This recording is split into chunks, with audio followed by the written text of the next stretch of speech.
is very sad news to tell the sports world. The LA Times is reporting that retired Los Angeles Lakers basketball star Kobe Bryant has been killed in a helicopter crash. Weather conditions deteriorated once again going into the weekend along the southeastern coast of Australia. 250,000 people. Restrictions on vaping products, the FDA banning the sale of most kinds of flavored e-cigarette cartridges. But the plan backs off of the more sweeping changes President Trump first proposed, and health officials say it doesn't go far enough to protect young people. Another round of key voting ahead on Tuesday. 6 states are up for grabs, with Michigan, of course, being the biggest prize. The campaign is now a clear two-man. Anthony Fauci, director of the National Institute of Allergy and Infectious Diseases. He is on the front lines here in the U.S. response to the coronavirus outbreak. Dr. Fauci, good morning. It's good to have your time, sir. Good morning. First of all, I mean, as we know, the World Health Organization just declared this a global health emergency. For Americans who are watching this, how serious is this? How serious is this? Coronavirus officially hitting the U.S. Here's what we know.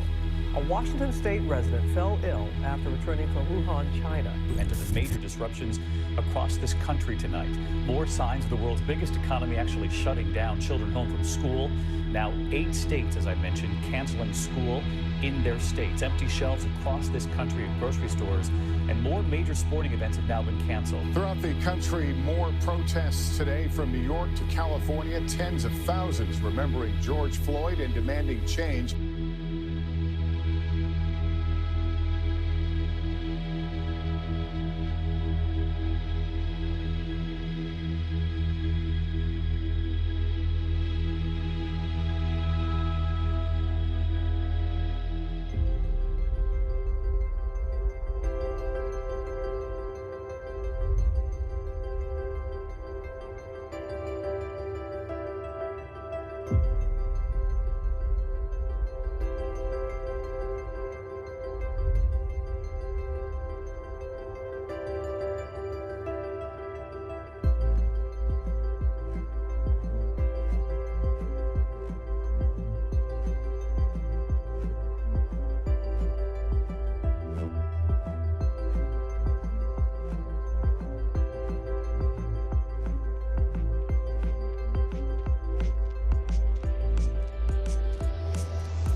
Did the presenter ever say that Juul was safe?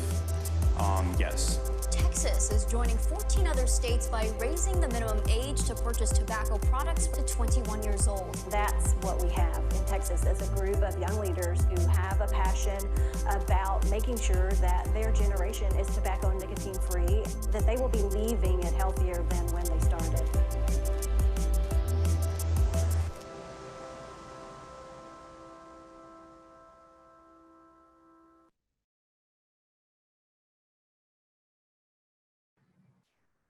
Good morning, everyone, and welcome to our third summit of the season. I hope all of y'all have slept well and are well rested and up and ready to learn, because today we're doing some big things. We're calling out big tobacco for all of their lies and deceptive tactics that has caused this vaping epidemic. We want you to know the truth so you can take a stand and choose to live your life vape-free and hopefully encourage others to do the same. But before we get into it, let's meet our teen ambassadors. 3, 2, 1. Here we go! Hey everyone, my name is Kayla Madrid and welcome to my All About Me vlog.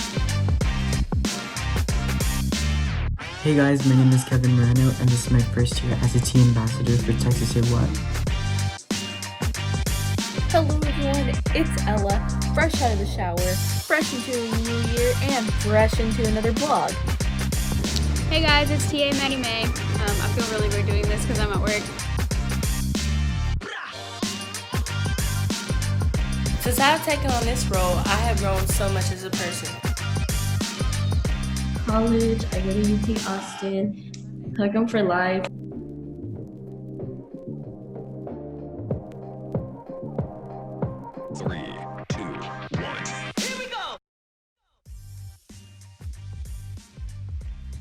Good morning, everybody. My name is Ella Troop. I am a second-year teen ambassador and a sophomore at Sinton High School, and I'm so excited to be spending my morning with you all.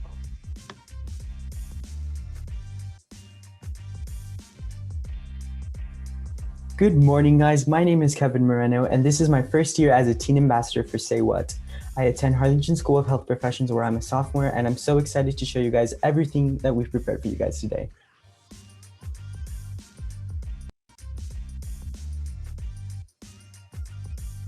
Hey everyone, I'm Maddie May, and I'm a teen ambassador first year this year, and I'm a junior at Lufkin High School.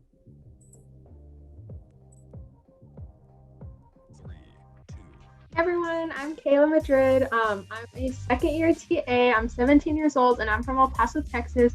Super excited to be here with you all. And now we're going to introduce our wonderful consultants.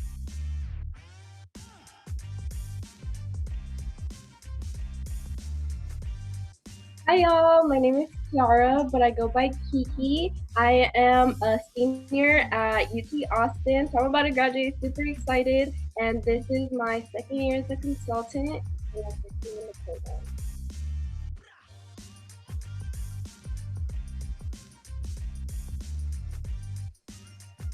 Hey y'all, it's me again, Jasmine Bryson. I'm 20 years old and I attend Texas State University. This is my second year as a consultant and I'm super excited for today because we have a lot of big things planned.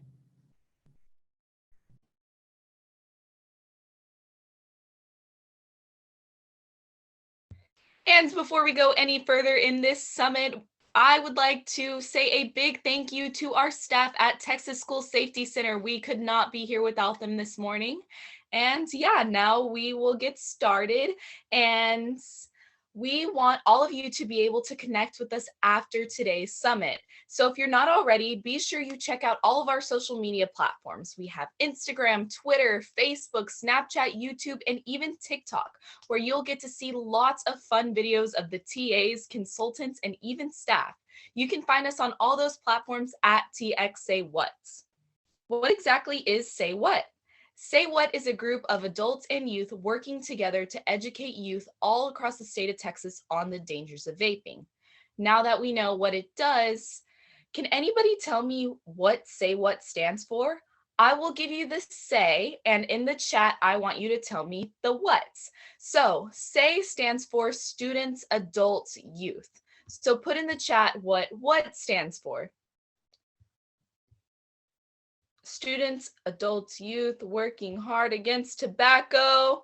You guessed it, Susan. Okay, so there are so many components that make up Say What, and one of these is the teen ambassadors.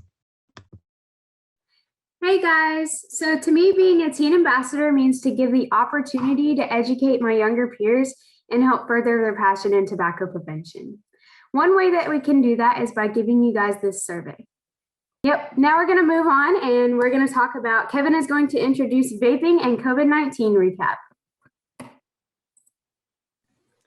Thank you, Maddie. All right, so as Maddie mentioned, we're going to do a vaping and COVID-19 recap. So last Saturday, some of the teen ambassadors and I presented over vaping and COVID-19. So in case you missed it, I wanted to give you guys a quick recap on what you missed.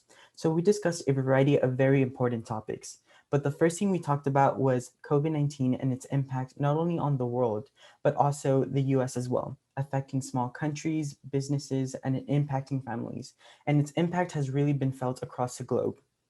We also discussed the alarming rates of the vaping epidemic, the dangers of vaping that include lung injuries, addiction, asthma complications, and some chemicals found in e-cigarettes. We also discussed some dirty marketing tricks that big tobacco corporations have been doing in order to take advantage of the situation of the pandemic by capitalizing on COVID-19 by promoting their products through hand sanitizers, face masks, and they've also been donating personal protective equipment to hospitals that need it in order to paint themselves as the good guys. Lastly, we had a guest speaker, Dr. Wong, who is the director of Dallas County and Health and Human Services, and we discussed the dangers of vaping and his concerns of vaping during these times. He has actually 20 years of vaping prevention, 20 years of experience, so that was really cool to have him. So overall, it was an amazing summit. And in case you miss it, don't feel too bad because next month we'll launch a recording on our YouTube channel. So let's go on to my next slide. All right, guys. So one of the reoccurring themes of this summit is Big Tobacco's dirty tricks. So this is a thing that we're going to be talking about throughout the whole summit. But before I go on to my next slide, I want to ask you guys a question. What do you think that big tobacco industry does in order to specifically target the youth? I want you to type in the chat below, guys. Let's see what we have here. Flavors. I completely agree, Kayla. Lots of colors. Yeah, Kathleen. Shari. Flavors. Yeah, agree. Susan, make it appealing. Yeah, completely agree. Design. These are all great responses and they're actually all very true. All right. Oh. All right, these are all great responses. So let's go on to the summit overview. So today we're going to be discussing a variety of very important topics. So we're going to start by talking about the evolution of e-cigarettes.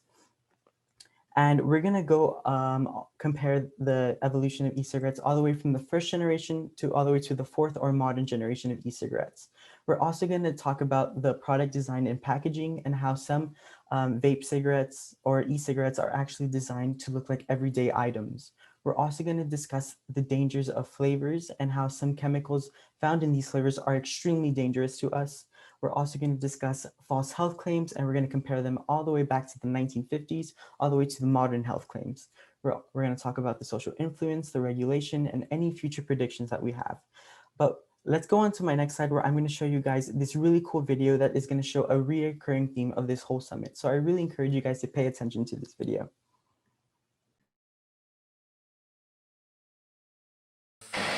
Indeed, camels are so mild that in a recent test of hundreds of people who smoked only camels for 30 days, noted throat specialists making weekly examinations reported not one single case of throat irritation due to smoking camels. Camel. Yes, according to this survey, more doctors smoke Camels than any other cigarette. Try Camels yourself.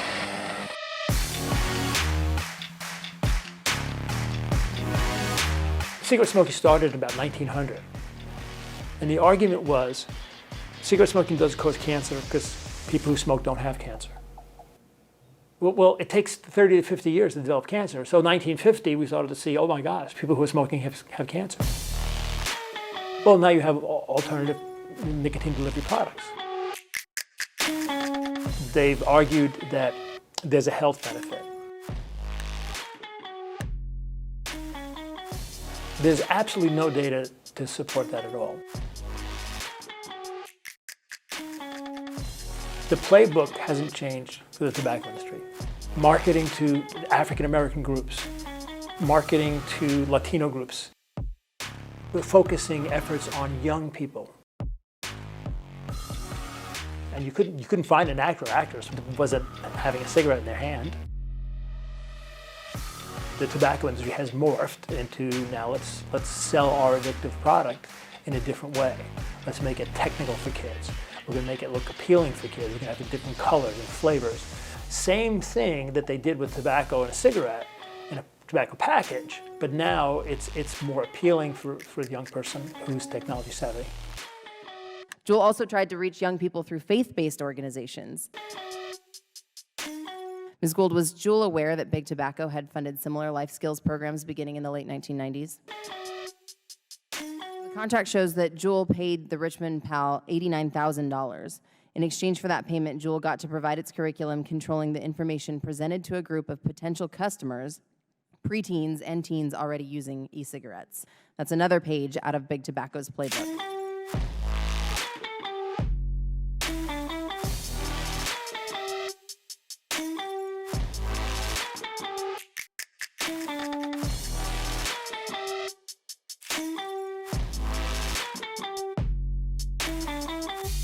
My concern is that it's a different package, it's a different look, it's the same product. All right, guys. So as I mentioned earlier, that video showed a reoccurring theme of Big Tobacco and their dirty tricks. But what is something that stood out to you guys in that video? Let me know in the chat. I'm curious. All right. I'm gonna give you guys a few seconds to get those answers in. All right, so yeah, I know. I know it's the morning and a lot of us are a little bit tired. All right, so I'm getting promoting healthy. Yeah, I agree. Healthy tactics for over years. Yeah, completely agree. Marketing to kids. That's a good one, Jennifer. All right, so let's get started and talk about the evolution of e-cigarettes.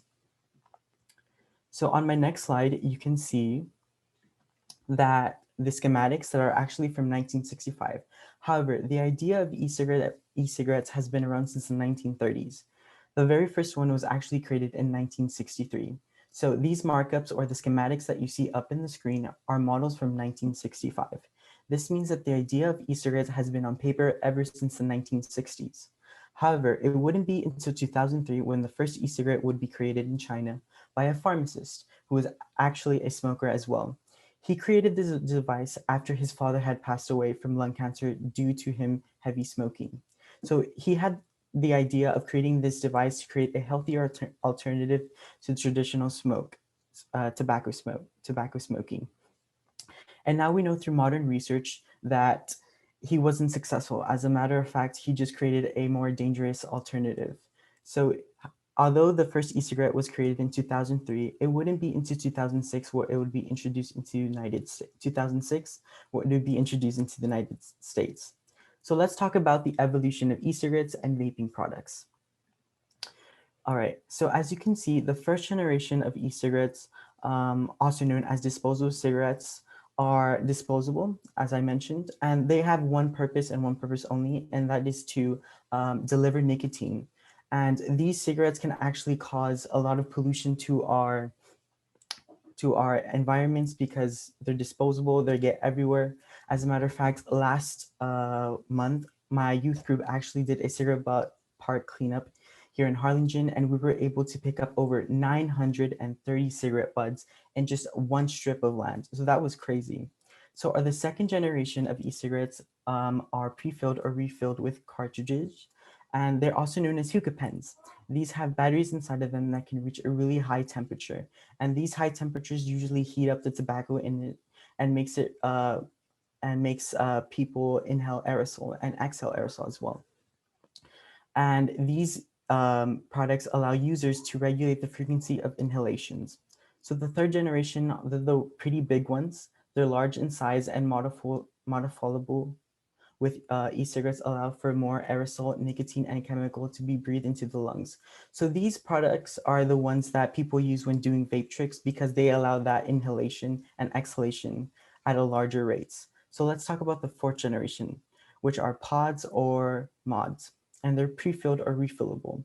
So these e-cigarettes are shaped like USBs and every other day items, and they're designed to be sneaky.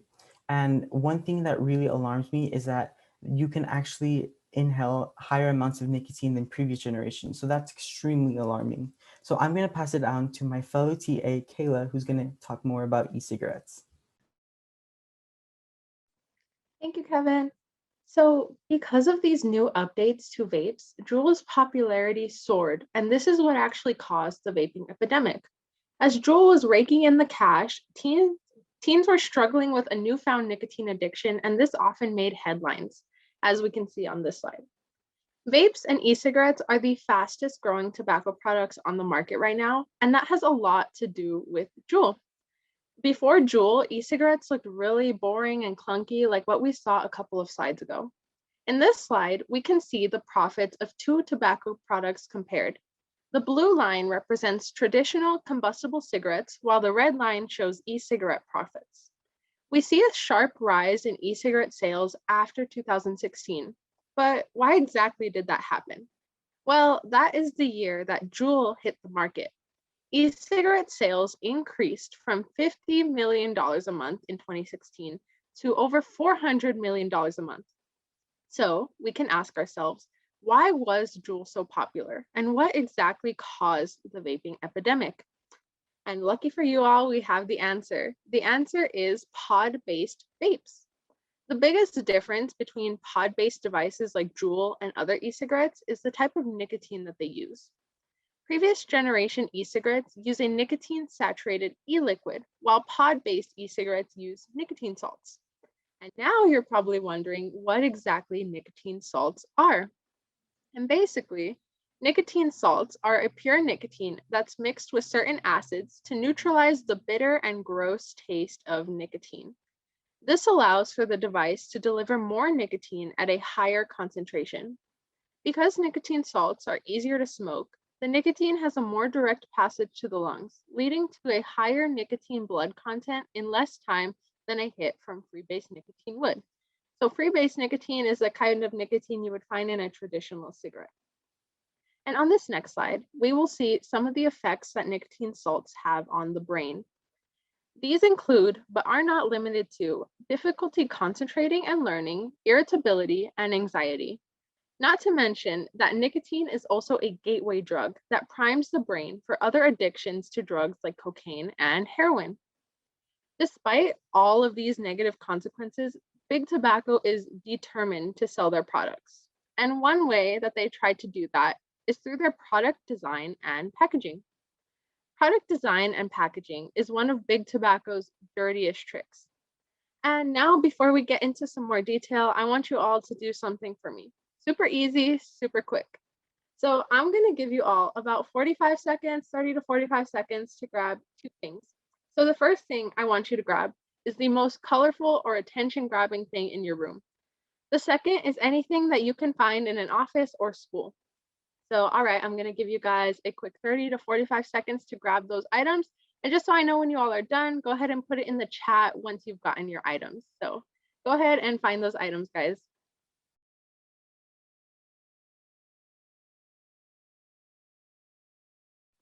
Okay, I'm seeing some of you all are finding your items very quick. Okay, so we have Sour Patch Kids, a stapler, a marker, lava lamp, floss, tie-dyed shirts. Okay, I'm seeing really great answers, guys. I personally grabbed this yellow rubber ducky and I grabbed a school calculator. So now I'm gonna guess that most of the items that you all grabbed, you grabbed them because of how colorful they were and how the colors just grabbed your attention because of how vibrant they were.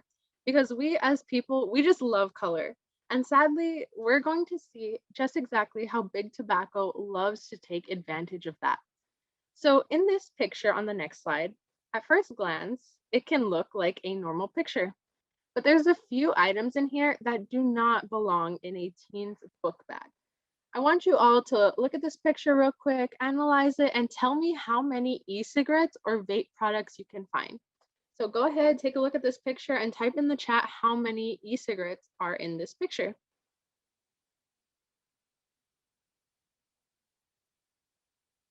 Six. Okay, that's a good guess. 6 of them. Okay. Does anybody else have any guesses? I'm seeing 6 so far. That's our favorite number right now.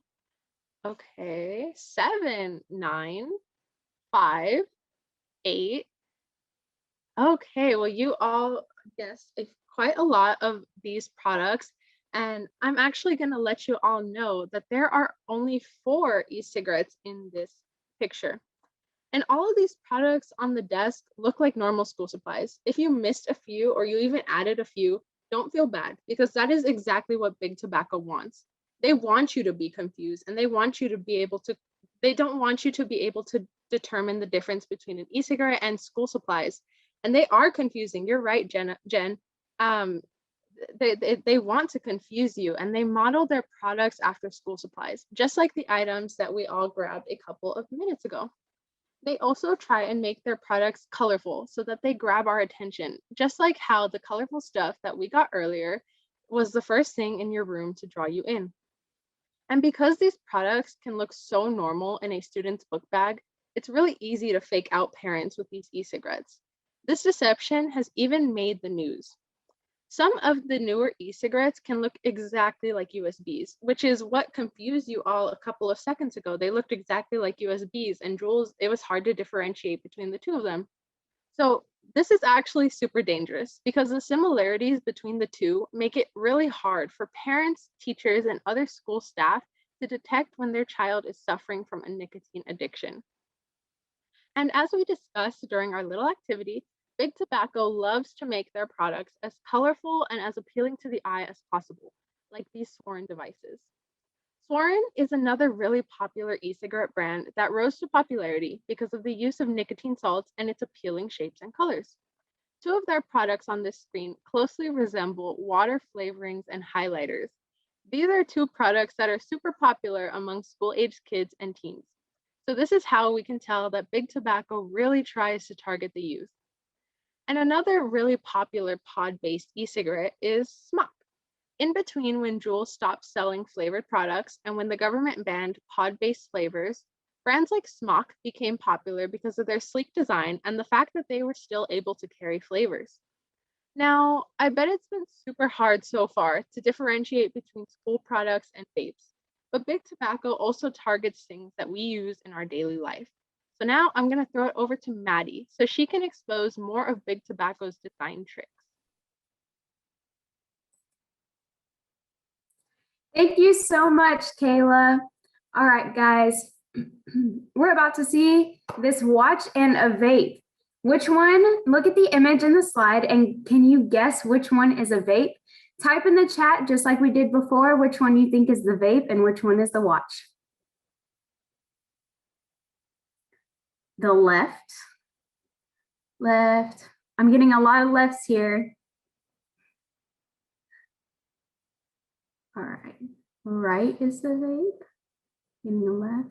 Well, guys, I'm getting a lot of answers. You're right, Ella. This is tough. If you guessed on the left, you would be correct. The two objects almost look exactly the same.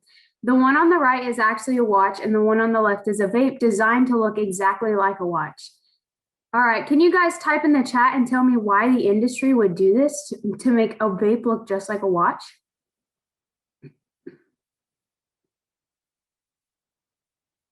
Deception.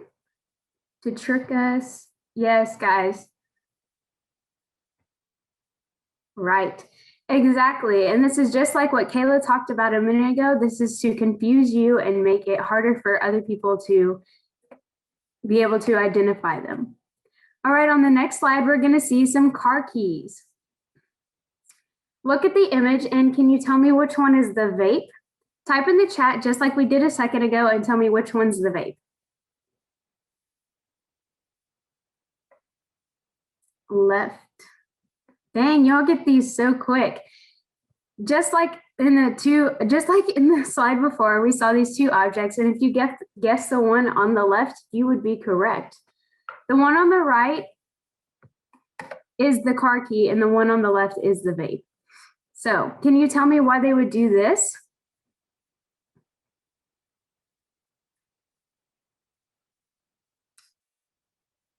Easy to conceal. Yeah, same, to hide, just like that. Yep, to be evil. Alrighty, guys, now we're gonna see on the next slide some inhalers. Okay, now we're gonna do this one last time. Type in the chat which one is the inhaler and which one is the vape. The one on the right, you're right, this is awful, outrageous. I love these answers. All right, just like the one before, if you saw it's the one on the right, you would be correct. All right, there are many different similarities. This product design is actually very inconsiderate. It's making fun of a deadly disease that several people can die from every day. If you have asthma or know someone who does, type in the chat and tell us how you feel about this.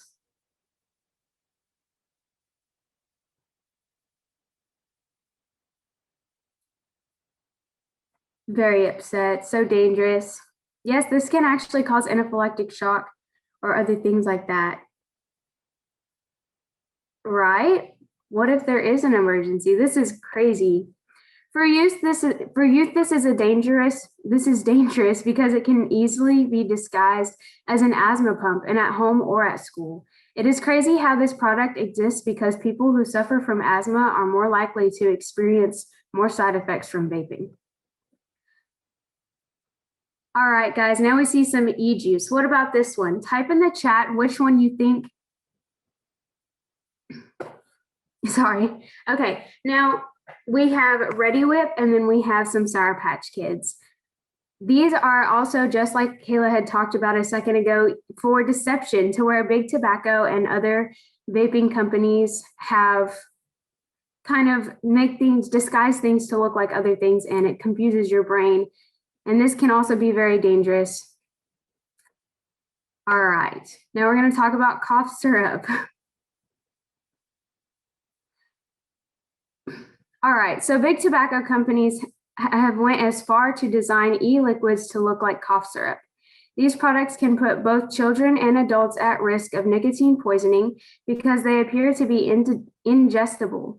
When they are not, for both adults, youth, and children, exposure to nicotine and e-liquid products, even in relatively small amounts, could result in acute toxicity.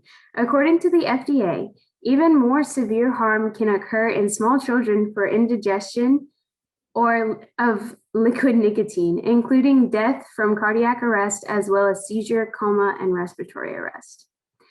But not only are there e-liquids, there's also accessories that can go along with them. All right, guys, I want you to type in the chat if you think you like phone cases, jewelry, getting your nails done, or any other type of accessory.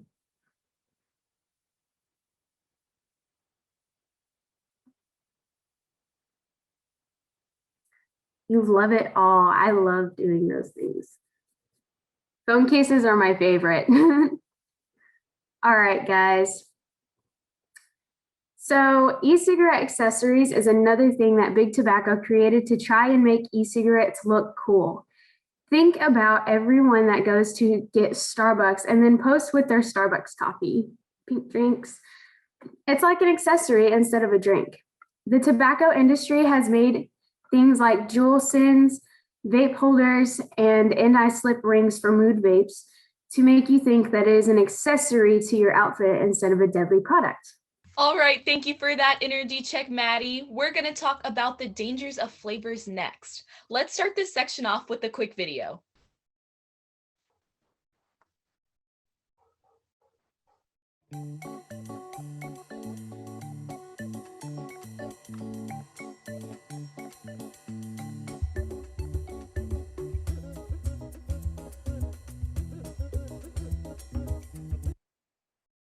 This video shows that tobacco companies know that flavors attract people, and they also know that 4 out of 5 tobacco users started with the flavored products, which leads us into 8 out of 10 youth who vape also started with the flavored products. Most of the youth who started using with the flavored product, and they say that the flavor was their primary reason for starting. So this means that if it wasn't for flavors, they may not and probably wouldn't have started in the first place. All right, guys, I want you to open up that chat box again and type in the chat your favorite kind of cereal. Personally, my favorite is Honey Nut Cheerios, and I love to put banana slices in it as well. Yes, let's see here. Cinnamon Toast Crunch. Cinnamon Toast Crunch seems to be very popular. Cocoa Puffs. Okay, so now that I know all of your favorite cereals, big tobacco companies have already known these, and they know also your favorite kind of candy and snacks, and they use these flavors in their products to try and appeal to you.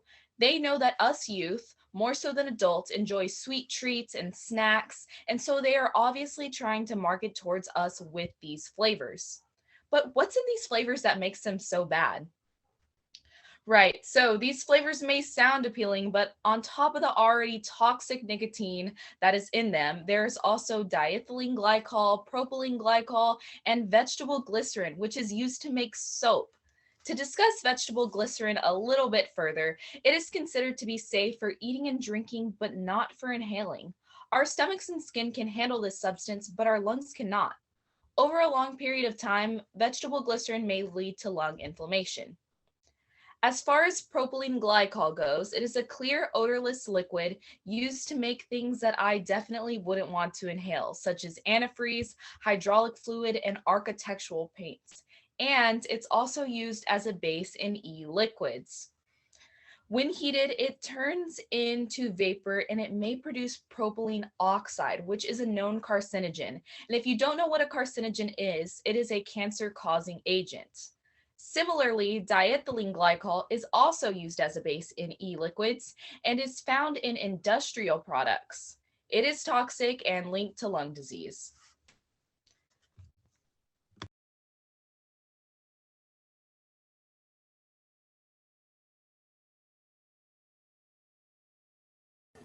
All right, guys, so I'm going to be talking about false health claims.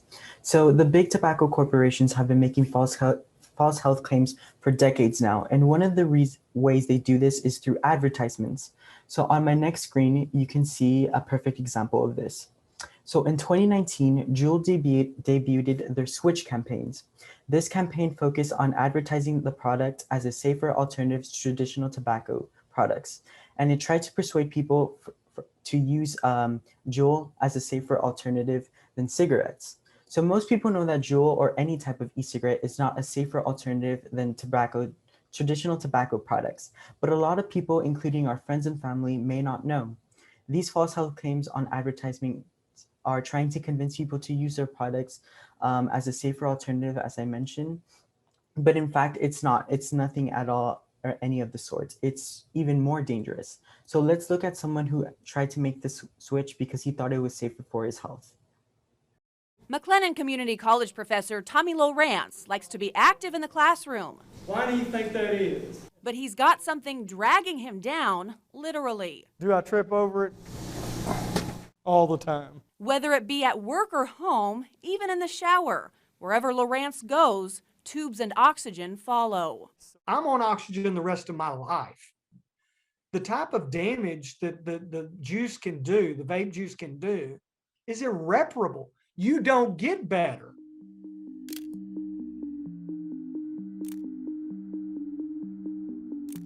I started smoking when I was, I first experimented with cigarettes when I was 16 years old, but I didn't really start smoking full time until I was 17.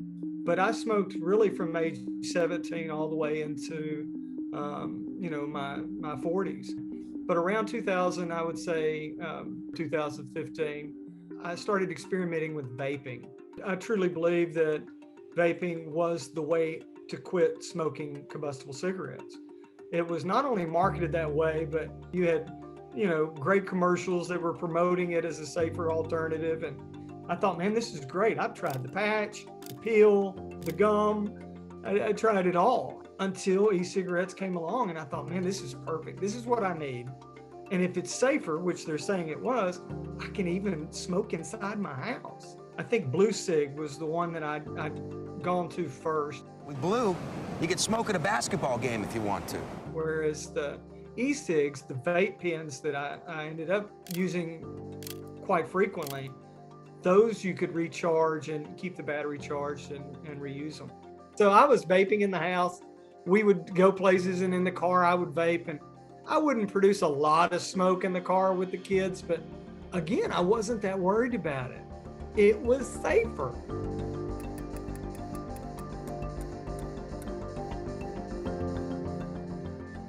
Our church has an event celebrating, Thanksgiving event. My wife made green beans, and I'm carrying the crock pot from the elementary school to the car, and I get very short of breath all of a sudden. Shortness of breath and slightly blurred vision. It kind of caught me off guard, and I was thinking, oh my goodness, hope I'm not having a heart attack. But it kind of passes that day, or I make it through the day, and a few days later, again, shortness of breath. It seemed to progress gradually from that first initial symptom to about, less than 2 weeks. And so I came in one night, and it was like 6 p.m. and I lay on the bed, and Jenny's like, "Are you okay?" And I said, "I can't breathe very well." And she said, "Well, you don't take naps late at, in the day like this. Let's go to the doctor." I had gone to my primary care physician. The nurse came in and took my oxygen reading And she had me do the FEV test, FEV1 test. And she said, well, this is a waste of time. I said, what do you mean? She said, well, it's broken. I said, what do you mean it's broken? She said, well, this number can't be right. There's no way you can't breathe like that, not that instantly. And she said, you're at like 20% lung function. According to this, that's not right. It's impossible. So they treated me for pneumonia, sent me home. Fast forward a couple more months. It's the beginning of a new semester. It's August. Classes start. My health is horrible. I still can't breathe. When I do any exertion, my heart rate spikes. I'm having to tote my new little portable oxygen around with me, and I can't breathe. I can't even get from my car to the building. It's such a weird feeling. It's like drowning without water. And I catch my breath enough, I'm like, okay, I can make it to my office. I called Jenny once I sat in my chair in my office crying. I said, this is it. This is my last semester to teach.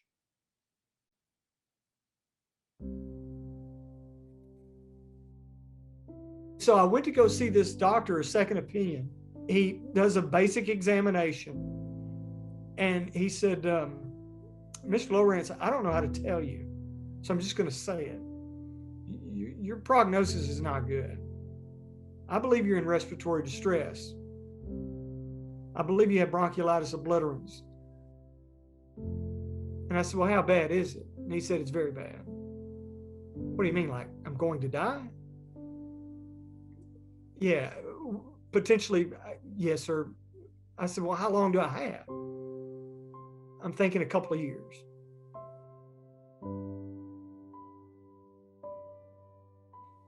He basically told me he does believe that my injury was caused by vaping. It isn't, it does appear to be something I inhaled. There were 16 different lung irritants in my vaping liquid alone. The leading experts in the country, the #1 lung hospital in the United States of America, said vaping damaged my lungs. I never get away, hardly for a moment, away from the reality I'm going to die prematurely. My kids will bury their father far younger than most kids bury their father. My life is forever altered. I can't get away from it.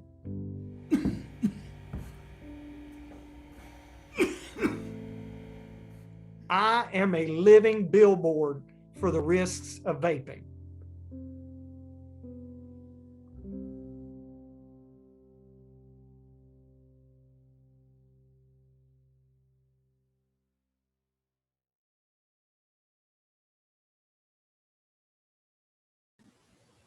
All right, guys. So just by watching that video, I can say that it was very heartbreaking to watch. I really did feel for Tommy when he said that he didn't want to abandon his children, or he didn't want his children to bury their father. So that is something, this video is something that will stick with me for the rest of my life. I will use this video as motivation to advocate on the dangers of vaping. But one thing that really stood out to me, or should I say that I just want to thank Tommy for taking his time to advocate on why you should not vape. You know, it takes a lot of bravery to do this, to be that vulnerable with people. And he did this because he wanted people to learn from mistakes. He didn't want people to start vaping or think that vaping is a safer alternative to traditional tobacco smoking. So I just want to thank Tommy for taking his time to advocate on this. But what is something in this video that will stick with you for the rest of your life, or something that you found very interesting? Please type it in the chat, guys. For instance, one thing that really stood out to me, or something that will stick with me for the rest of my life, was that, you know, this educated man, this professor, fell for this ad because he genuinely made the switch because he thought that it was safer for him. He thought that, you know, maybe I could, you know, improve my health and stop smoking by choosing to vape. And he did this because he wanted to live longer for his family. So if this educated man fell for this, can doctors as well? Can doctors actually believe that these vapes are, a safer alternative? And as a matter of fact, some doctors have advertised or advocated for this product, which is extremely sad. And as a person who's going into the medical field in the near future, I think it's careless that some doctors are not taking their time to research this and are just saying, hey, yeah, it's a safer alternative. So on my next slide, but before I go on to my next slide, I want to read some of you guys. Yeah. All right. So one thing that really stood out to me was from Ella. He smoked and decided to switch because he thought it was a safer alternative. Yeah, I completely agree. So all right. So let's go on to my next slide, where I'm going to be talking about advertisement in the 1950s. So unfortunately, this isn't the first time that big tobacco corporations have used false health claims in their advertisements. They've actually been doing this for decades. So the tobacco industry actually used doctors or medical professionals in their ads in order to try to sell the false health claims. And sometimes, as a matter of fact, fun fact, that sometimes they wouldn't even use doctors. They would hire actors to pose as doctors. But unfortunately, sometimes doctors would actually advocate for these products. For instance, in 1946, the R.J. Reynolds Company influenced doctors to promote the idea that smoking was healthy and that it could be used as a treatment for for throat irritation. This led thousands of people to start smoking. And now we know through modern research and as time passed by that smoking is incredibly dangerous and could lead to several severe health problems. And when you look back into the 1950s, you can really see that this has really influenced people. When you look at the type of media that they produce, you see a lot of people are smoking, and a lot of actresses and actors who did smoke in a lot of their films are actually died from lung cancer or throat cancer. But unfortunately, it wasn't just doctors that were promoting these products. It was also dentists as well. So this picture, as you can see up in the screen, is from 1957 that shows Viceroy cigarettes, a Viceroy cigarette ad, and a dentist recommending Viceroy cigarettes. And the cigarettes were marketed as safe because they had a filtered smoke. But guys, this filtered smoke does nothing. It's practically worthless because it does absolutely nothing. There is no information to back this up that this cigarette filter is good. It's basically, it does nothing. And unfortunately, it hasn't stopped in the 1950s. It has carried on to modern days. So on my next slide, you can see that this article where a celebrity doctor is endorsing vape. So these false health claims have been made by celebrity doctors for a very long time, and e-cigarette companies are doing the same thing today. As you can see, the celebrity doctor is endorsing this, and as I mentioned earlier, I plan on going into the medical field in the near future. And just knowing that some doctors are not doing research and they're just promoting these products, I think is extremely careless and reckless. And I would never do that to any of my future patients because I know the facts that these products like vape are not a safer alternative. So what has the FDA been doing?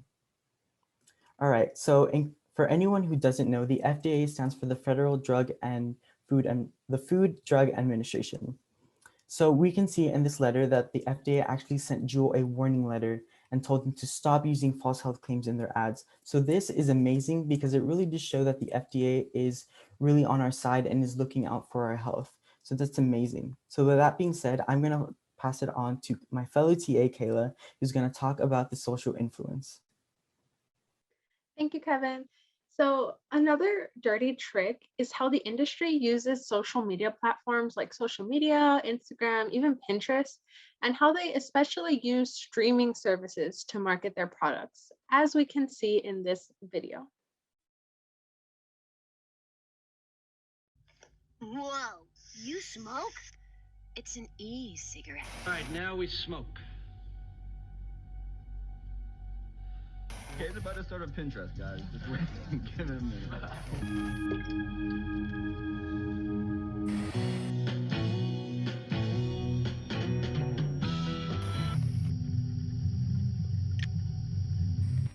And I know you will be as devastated.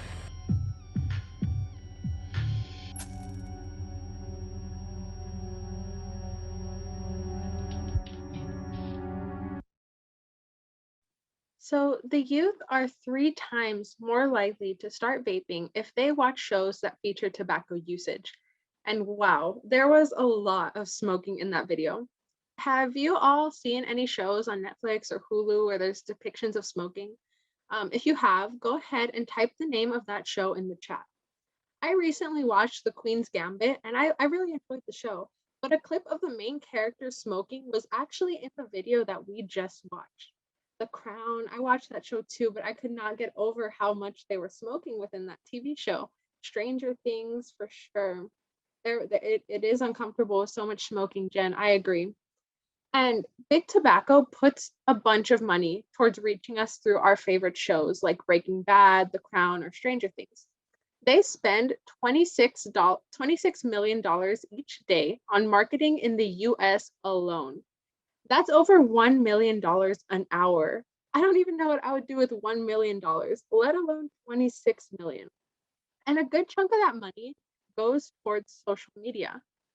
2015 was the first year that Juul was on the market, and Big Tobacco used social media as the primary outlet to advertise their products. They sponsored several sampling events, and they were involved in hosting music festivals. All of this was posted on social media using non-tobacco related hashtags, such as #smart, #style, #electronics, and #technology. And thinking about those hashtags, you wouldn't think that they were trying to advertise a harmful device like a Juul. Big Tobacco also loves to take advantage of celebrities and their images on social media to advertise their products.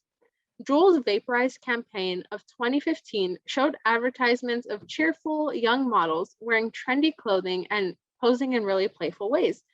This model, for example, reminds me of Ariana Grande, and I can almost guarantee you all that it was intentional. Their use of colors was also intentional. The Juul was often surrounded by bright, flashing triangles that brought a lot of attention to their products. This Vaporize campaign drew the attention of a lot of people, especially the youth.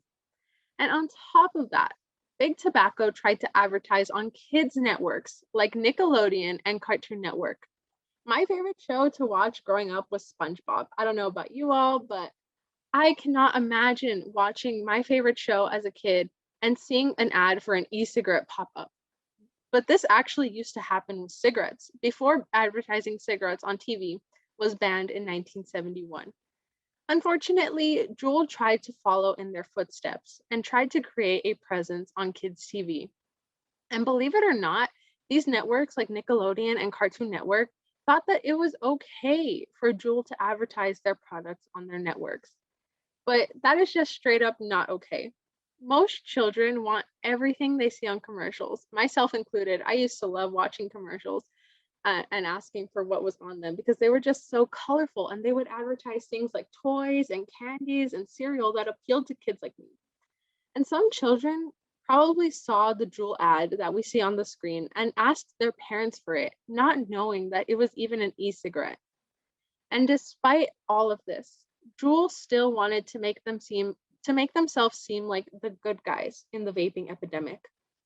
Some of the things that they have done to try and improve their image, which is what we'll see on this next slide, is to award scholarships to incoming college freshmen. Juul had these incoming college freshmen write essays discussing the benefits of vaping, and they would have them make false health claims stating that Juul was a safer alternative to smoking. Juul has also hosted summer camps for kids from grades 3 through 12, as well as paying schools up to $10,000 or more to talk to students alone in the classrooms about how vaping is safe. But it is not safe.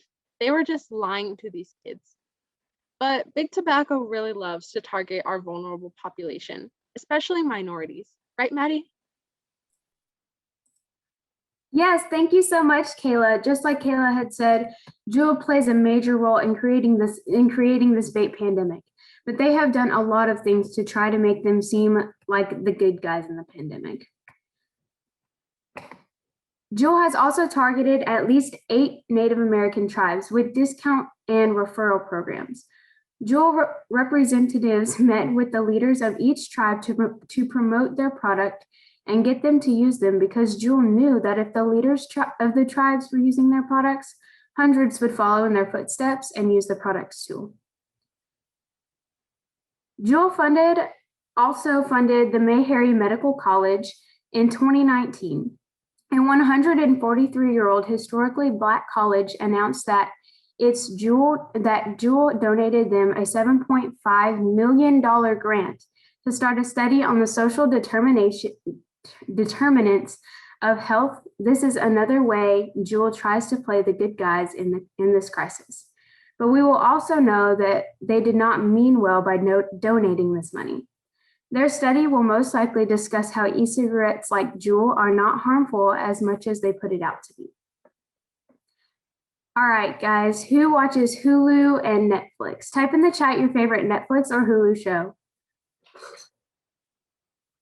I know that mine would be probably Ginny in Georgia or Riverdale.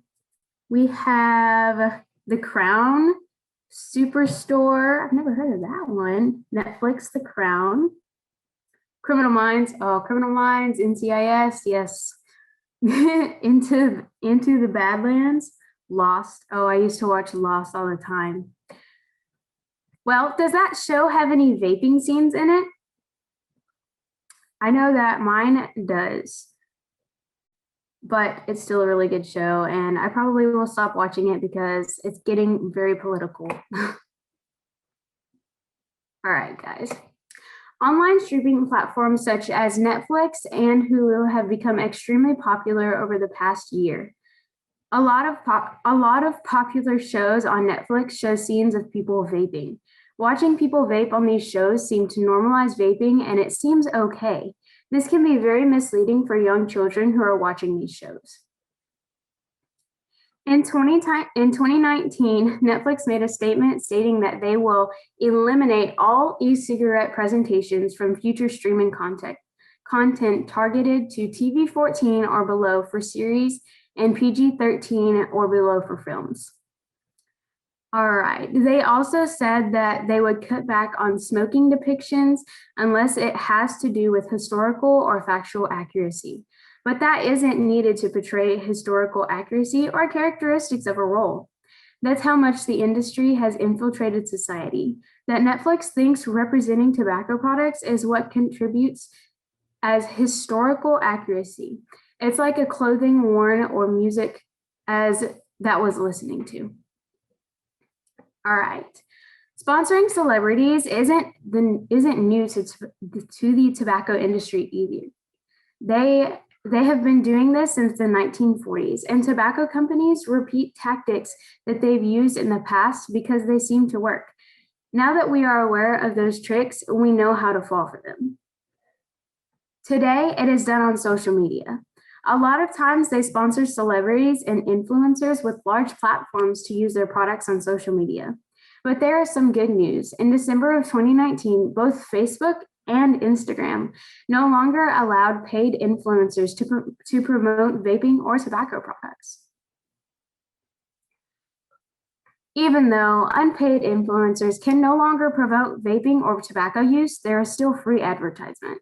Think of someone that you know who vapes on social media. Every time they vape or use a tobacco product on social media, they are giving big tobacco companies free advertisement on top of the billions they have already spent. All right, guys, and now we're going to move on to Ella. Is there anything that we can do about these unpaid advertisements by influencers? There actually is, Maddie, and thank you so much for telling us about those.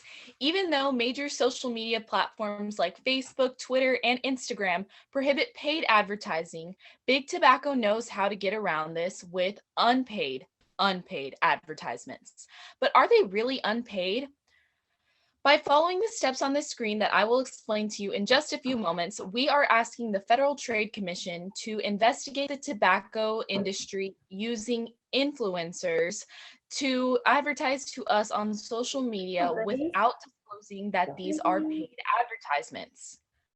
I'm going to give you all 2 minutes to do this once I read the instructions. So all you need to do is get out your phone and go to this website. I'm going to put it in the chat in just a few seconds as well, so you can click on it there, then fill out the information and sign the petition. So I'm gonna play some music and y'all go ahead and get on that.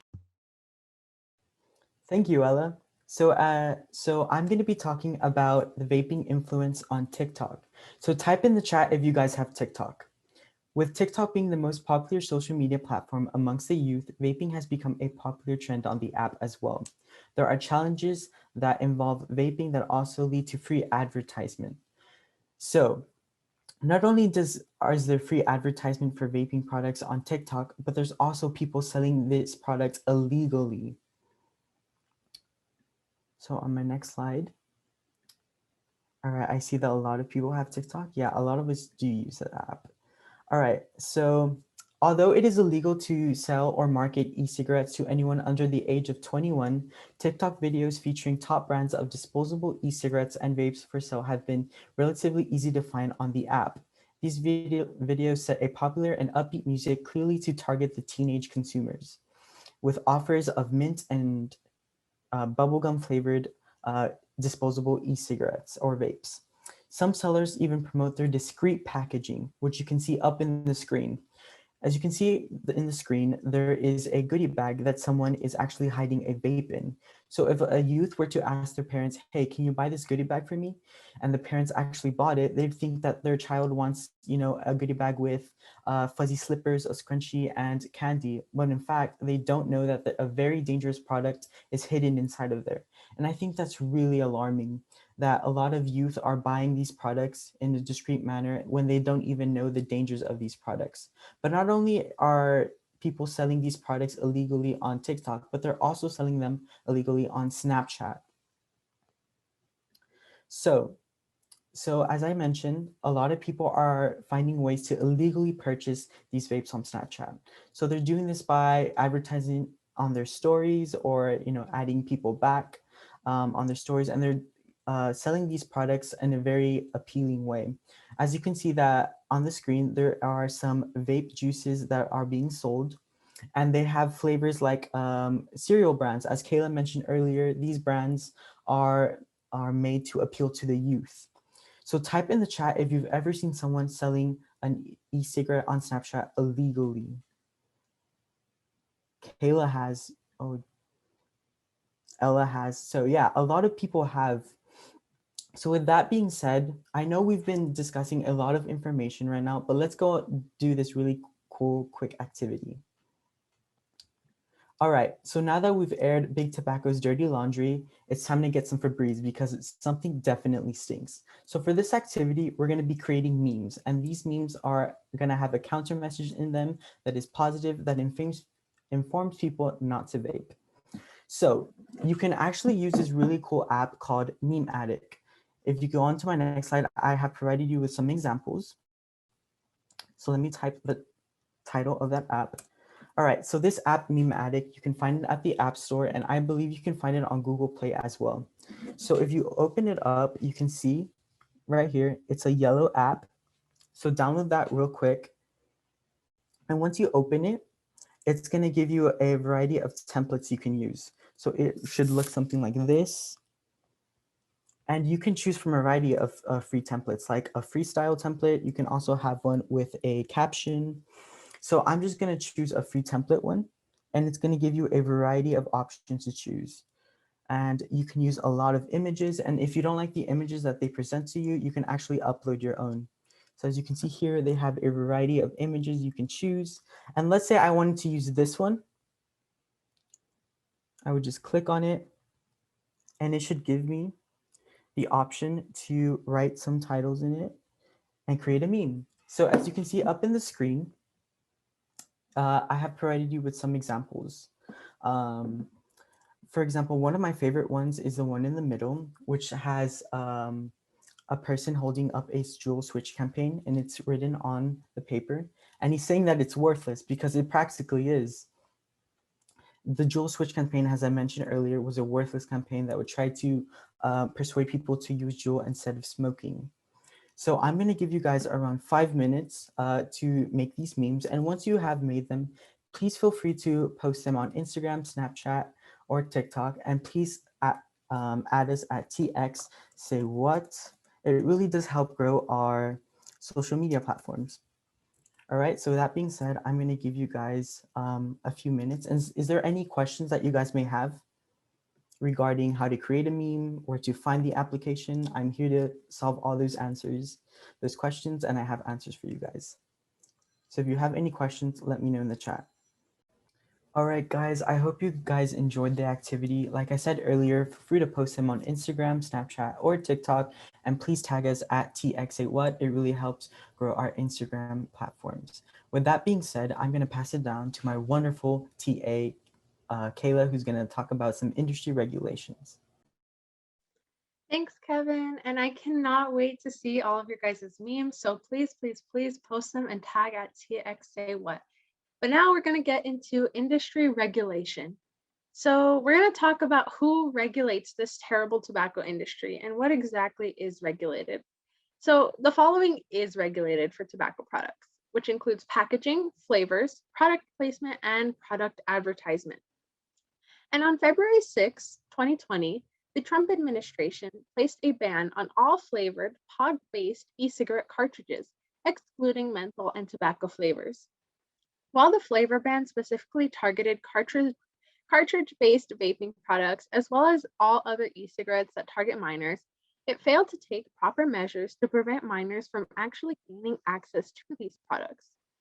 And just when we thought that this flavor ban would put a stop to e-cigarette use, the tobacco companies found a loophole in the legislation, and they came up with flavored disposable e-cigarettes. Puff bars, for example, are quickly rising in popularity because they do not meet the FDA guidelines that prohibit flavoring. This type of e-cigarette is a one-time use device, meaning that it is not refillable like Juul. The FDA only regulates refillable e-cigarettes, which basically gives puff bars a free pass to keep on selling. And throughout the summit, we've talked a little bit about the FDA, but who are they and what exactly do they do? Well, the FDA stands for the Federal Food and Drug Administration. And as you've probably guessed, the FDA is responsible for regulating all of our food and drug products. They also regulate tobacco products, and the FDA has not found any e-cigarette to be safe or effective in helping smokers quit. Juul was warned by the FDA to stop making false claims that their product was safer and could help people quit smoking. However, Juul decided to ignore the warning letter, and they continued to market their products with the Make a Switch campaign that we saw earlier. And as we also talked about earlier, Juul even went to high schools and told students that their products were safe. But the ugly truth is that their products are not safe, and they probably never will be. Did you all know that a very small amount of e-juice used to refill e-cigarettes can kill a child? Yeah, it's insane. The liquid can also be poisonous within a matter of minutes if spilled on the skin. This is known as nicotine poisoning. A 1-year-old child died from liquid nicotine poisoning in December 2014. And ever since then, the number of calls to poison control centers about e-juice has shot up significantly. And as of 2016, the federal government required liquid nicotine to be sold in childproof packaging. Unfortunately, that just wasn't enough. In 2015, there were 3,733 calls about e-juice poisonings. And as we can see, after 2016, the number of nicotine poisonings increased. In 2019, these numbers spiked, and it seems like 2021 has only just started, and there have been 762 cases of reported nicotine poisoning, with no end in sight. Another regulation that they need to have on their labels is warning labels. Packaging and advertisements of e-cigarettes must bear the following warning statement. Warning, this product contains nicotine. Nicotine is an addictive chemical. I'm sure we've all heard that warning. I've heard it on commercials on TV. The lesser known warning is for e-cigarettes that are made or derived from tobacco but do not contain nicotine. They have the alternative statement, this product is made from tobacco. And both of these statements should be placed on all packaging and advertisement of these products. And now that we've learned about who creates these regulations and what they are, you might be wondering who actually enforces them in Texas. And lucky for you, we've got Ella to explain that to us. Right, Kayla. So to answer your question, in Texas specifically, it's the comptroller. The comptroller is the chief financial officer of the state government responsible for maintaining the state's finances. The organization also regulates how certain things, such as tobacco, are being sold.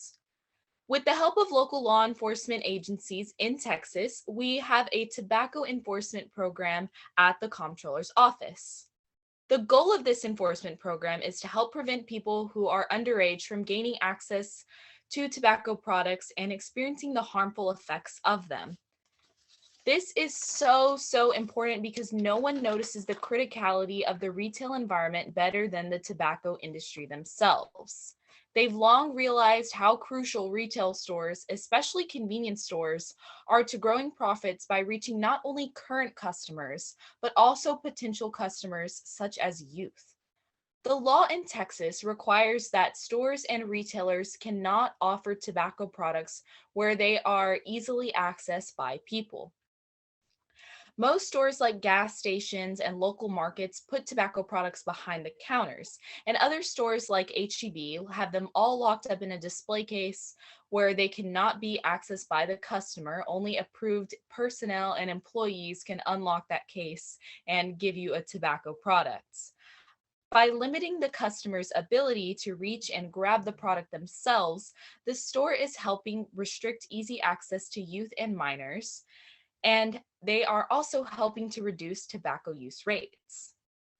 The comptroller's office also has regulations on the distance between outdoor tobacco advertisements and schools and churches.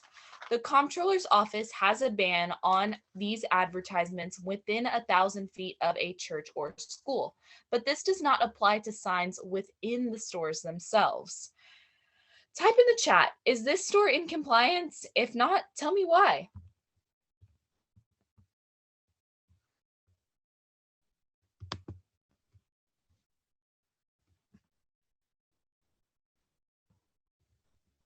Type in the chat. I know it's tough to tell off of this picture, and that's okay if you can't tell, but take a good guess in the chat. No, they have an advertisement outside of the store, Maddie. You guessed it. Yes, this advertisement is outside of the store, and it is definitely within 1,000 feet of that public elementary school. So a lot of y'all did a really great job of identifying that. And yes, okay. A lot of y'all did a really great job of identifying that. And if any of you see a violation when you're out in the real world, you can report it. There are 2 different ways to do this, and I suggest right now, as I'm explaining this, take a picture so you can have it for future reference in case you ever do need to report something. So there are 2 ways to do it. There's by phone and by email, and both of those are listed on the screen. And when you report it, be sure you include the violation you witnessed, who committed the violation, the store the violation occurred, when the violation occurred, and any other details that might be helpful. Guys, now we're going to talk about predicting Big Tobacco's dirty tricks. No one could have predicted 2020 and what it could have brought, but maybe we can predict what will happen regarding Big Tobacco for 2021. Whether it be new products, false health claims, government partnerships, influence on tobacco control organizations, or supporting social issues.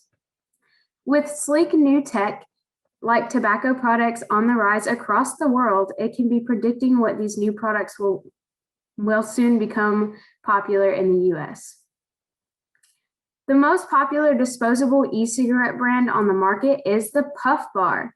Puff Bar has taken their popularity and ran with it by creating Puff Bar Max.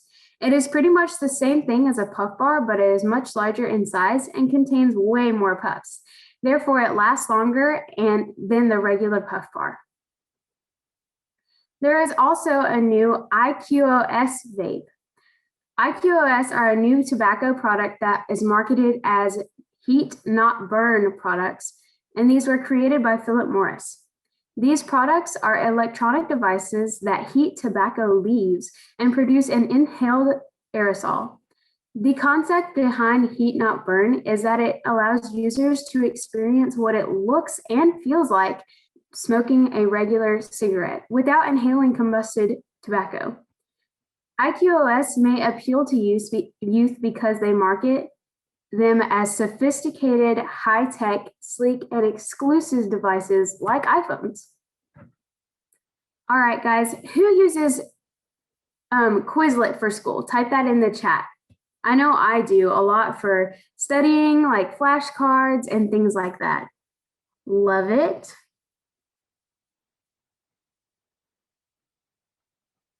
Yes, for studying, I use a lot of them for flashcards, for statistics. Jasmine does. All right. So actually, one of the most common platforms to hear about e-cigarettes are on the internet and social media. Most recently, mobile ads have become a popular place to advertise e-cigarettes and vapes. Mobile ads or paid advertisements on smartphone applications and websites have the potential to reach millions of young people. The popular study tool had an IQOS advertisement on its website, and it is problematic because several students use this website to help study for school and other things. And IQOS is a new type of tobacco product that we talked about later in the presentation. All right, guys, now to take a look at these two pictures, can you tell me the similarities and differences?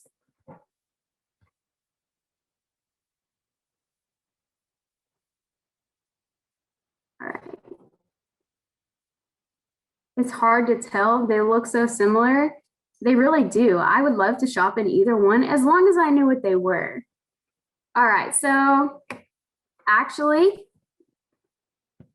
yes, you are correct, Susan. One is a vaping store and the other one is an iPhone store. The one on the left is actually an Apple store, and the one on the right is an IQOS store.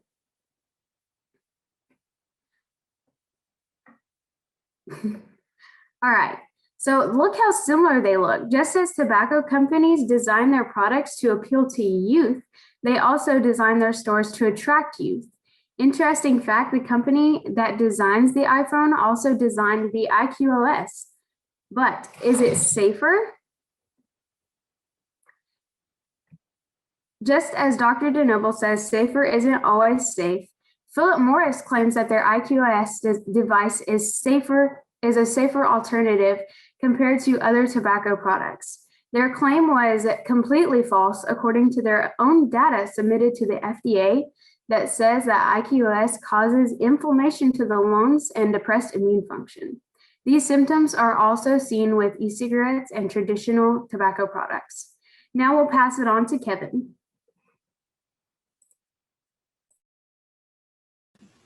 Thank you, Maddie. So I'm going to start talking about government partnerships. So Big Tobacco has contributed over $2.5 million to representatives in their re-election campaigns to almost every state across the aisle. I know, it's crazy, right? Well, since 1995, US tobacco companies have donated more than $32 million to political contributions to state and federal levels candidates in the US alone, with over 80% of this paid to influence federal elections and office holders. Not only are they influencing the government, but they're also trying to paint themselves in a better light. So just last year when COVID-19 hit everyone extremely hard, at one point there was a shortage of protective gear. I think we all heard of this, that some hospitals were not equipped to deal with COVID, and they were unprepared, and they really needed protective gear. Well, big tobacco corporations saw this as a perfect opportunity to do an amazing PR stunt and actually donate these protective equipment to them in order to paint themselves as good guys, which again was just a PR stunt. But we all know that big tobacco corporations don't really care about people's health, because if they really did, they would stop selling their products that are so harmful. But not only are they trying to influence the government, but they're also trying to influence tobacco control. I know, isn't it quite ironic? Why would the tobacco industry want to control or influence themselves, or try to influence, the influence they have on others? Well, in 2018, they saw a leading maker of e-cigarettes, also known as Juul, attempt to roll out an anti-vaping curriculum in schools. They offered school districts thousands of dollars with new technologies to implement into the curriculum. They're an example of Juul entering into an agreement with a school district in Arizona to pay, and they agreed to pay $10,000. So as I mentioned, you can see up in the screen that there's a perfect example of this document where they wanted to pay the school district $10,000 so they would implement their own curriculum. So tobacco industry has actually been developing these curriculums for youth programs for decades. They also developed a response to two major industry concerns: public scrutiny of industry marketing practices and the threat of legislation and regulation. But at the end of the day, let's all remember that they're not the good guys. These people are just trying to paint themselves as that. Not only have they influenced the tobacco control, but they also tried to get in with the World Health Organization. So tobacco industry was also trying to equip themselves in the Framework Convention of Tobacco Control hosted by the World Health Organization.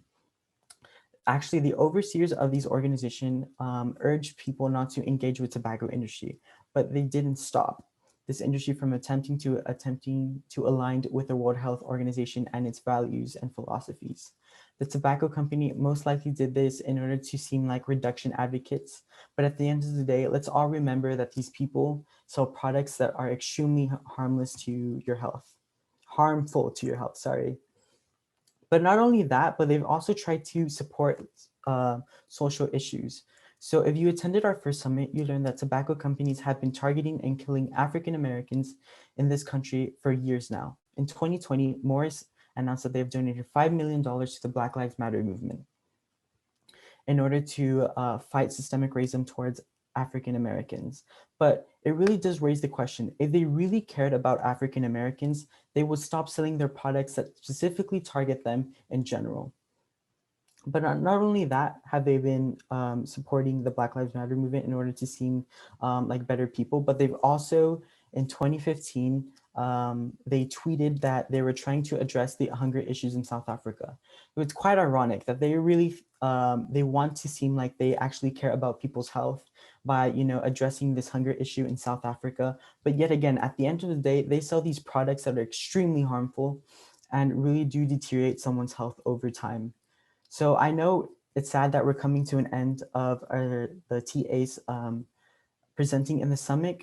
So now that you know the truth about big tobacco's dirty tricks, let's time to take a stand. So we've created the perfect vaping prevention project for you two guys to do in your schools and communities. So with that being said, I'm going to pass it on to our wonderful consultants who are going to talk more about this.